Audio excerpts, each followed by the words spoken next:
Hi students, welcome to Learn Smarter and Remember Faster. We are going to start our session on biology, class 9. So we are going to start with the topic that is tissue. Okay, so we won't just go far in today's topic. It would be a very small, kind of concept which I want you to, make it up. So that's the point. So let's say what we are going to start.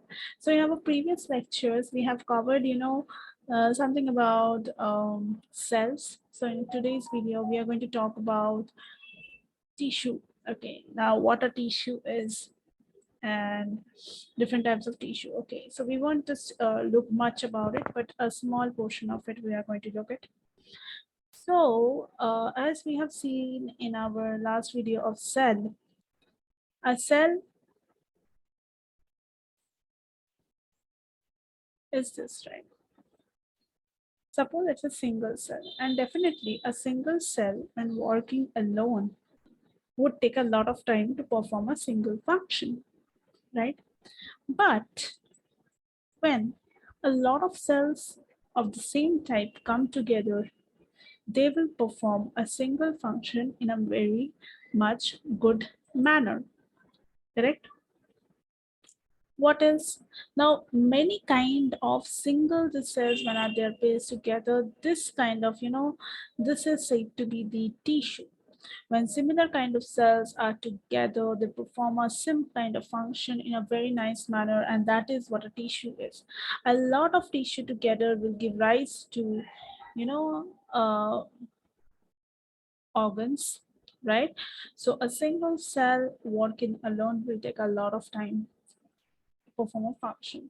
When a lot of cells come into play, they are actually forming a tissue, which is performing the same function.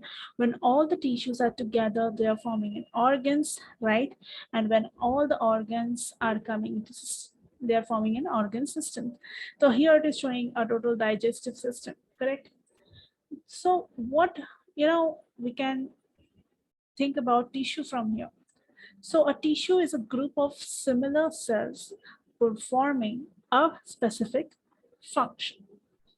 So you have to keep one thing in mind, that everything has a basic functional unit of life, right? So that's a cell. Fundamental and functional unit of life, structural fundamental and functional unit of life is a cell. And when this cell is walking alone, it will take a lot of time. When it is making a lot of cells coming together, and they're lying side by side and they're working together as a team, they are performing a same function and what is called a tissue. Okay, when all the tissues are coming together, they are forming organs, and when all the organs are aligned in a good way, they know that what are the functions are, they will form an organ system. So over here it is showing the digestive system. Clear? Now we know that in this living world there are plant tissue as well as there are animal. So plants will have definitely plant tissue, and animals will have animal tissue. Correct? Now the point over here is that how we can go ahead with animal tissue and plant tissue. So today over here, we'll just give you a small summary or a small introduction, not summary exactly, a small idea about the plant tissue. Let's begin with it. So this is a plant tissue, okay? And plant tissue are normally consist of two types. One is meristematic tissue, another one is permanent tissue. So this too is based upon the division, okay? So this too is actually based upon this chart is based upon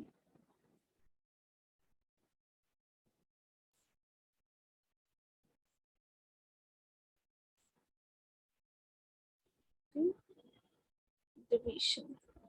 Yeah. So meristematic tissue is a tissue which can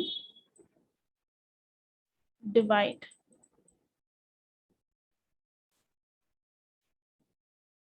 which can divide. Plus means what? It can divide, right? So positive. Permanent tissue means what? It cannot divide. Clear? It cannot divide. This is what a permanent tissue is. It cannot be divided. Okay, so the plant tissue are mainly consist of two types. One is meristematic tissue, another one is a permanent tissue. Meristematic tissue are the tissues which can divide, and permanent tissues are the tissues which cannot divide. So where are meristematic tissues found? It is found at all the growing points of the plants, like tips of roots, stems, and branches, something which can grow. The thing which can grow is said to be the tissues which are able to grow are said to be the meristematic tissue. And what about permanent tissue? These are actually made up of small cells. So who has already lost their ability to grow or lost their ability to divide? They turn out to be, they take a permanent shape to perform some permanent function.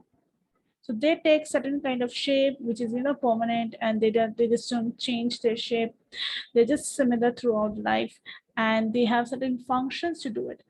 So we will stop right over here because I want you to make a bit research upon meristematic tissue and permanent tissue. Okay.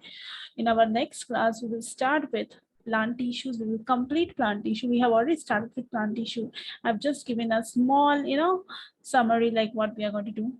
And in the next class, we are going to see plant tissue in details. That was really going to help you all.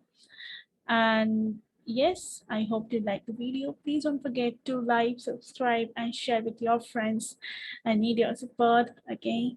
So yeah, just give me, a lot of support so that I can just give education free of cost. Bye. Take care.